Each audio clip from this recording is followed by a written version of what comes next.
क्षेत्राधीश्वरी तू ही बोलाउछु बैतरणी कूले रही। क्षेत्राधीश्वरी तू ही बोलाउछु बैतरणी कूले रही। दुख विनाशुछु जगत पालुछु, दुख विनाशुछु मा जगत पालुछु। बिरजा नामकु बही जय मा बिरजाई, जय मा बिरजाई, जय मा बिरजाई, जय मा बिरजाई।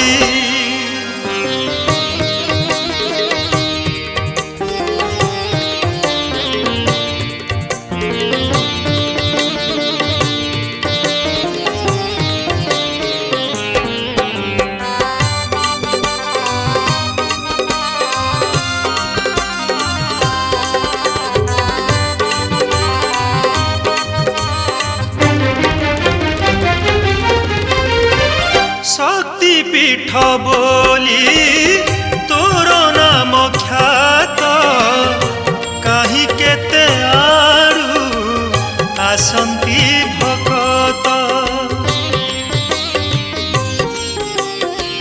शक्तिपीठ बोली तोर नाम ख्यात, कहीं केते आड़ू आसंती भकत। आशीष लभन्ति पुण्यरजन्ति, आशीष लभन्ति पुण्यरजन्ति। तोर दर्शन पाई जय मा बिरजाई, जय मा बिरजाई, जय मा बिरजाई, जय मा बिरजाई।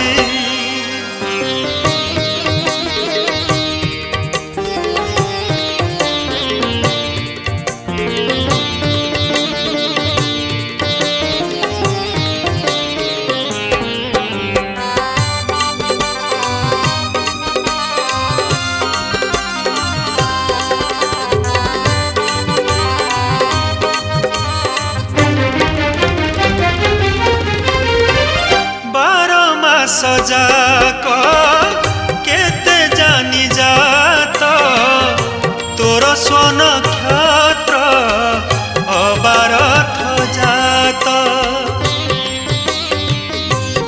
ओ 12 मास जाक केते जानी जात, तोर स्वन क्षत्र अबारथ जात।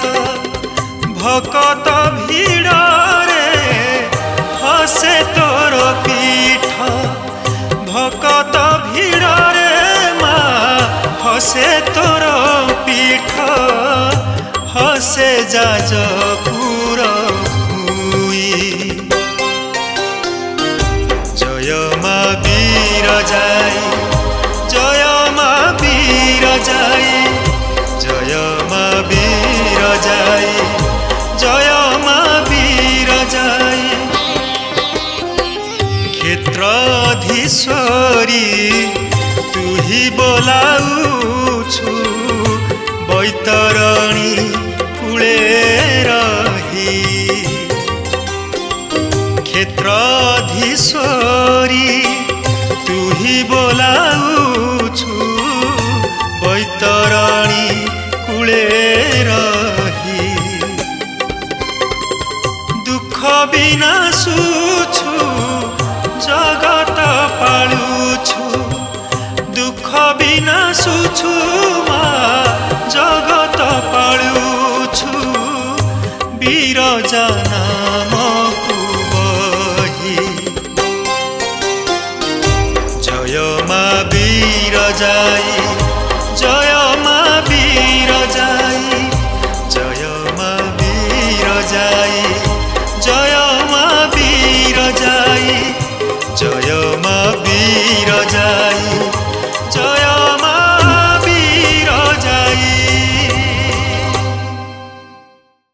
जय जगन्नाथ जय माँ बिरजा आपण मैंने शुभम म्यूजिक रे शुणुंट माँ बिरजा उद्देश्य मते भल लगुवा भजनटी एबे एबे बीएम स्टूडियो रे रेकर्डिंग होईची जहाँ को लिखिं जाजपुर उपजिलापाल श्रीजुक्त नारायण चंद्र धल स्वर रे सजेई बड़ भाई दिनेश मल्लिक मते भल लगी गीतटी हृदयस्पर्शी लेखा बड़ भाई दिनेश भाईंकर स्वर संयोजना मध्य मो मन को खुशी देइछि निश्चय आपण को भल लागिबो माँ को उद्देश्य आपण माने निश्चय ए गीत को मन भरी शुणिबे लाइक करिबे शेयर करिबे शुभम म्यूजिक को सब्सक्राइब करिबे जय जगन्नाथ जय माँ बिरजा।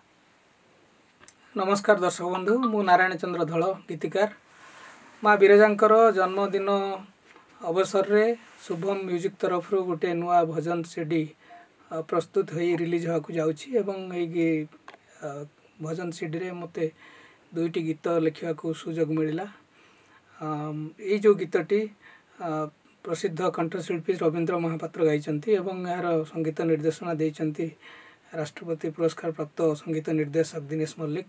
मु भावुची गीतटी निश्चित भाव में आपण मानक भल लगिवो जदि गीतटी आपण मानक भल लगे ताले निश्चित भाव में लाइक करेंगे शेयर करेंगे कमेंट करेंगे एवं ई न्यूज को मध्य सब्सक्राइब करेंगे।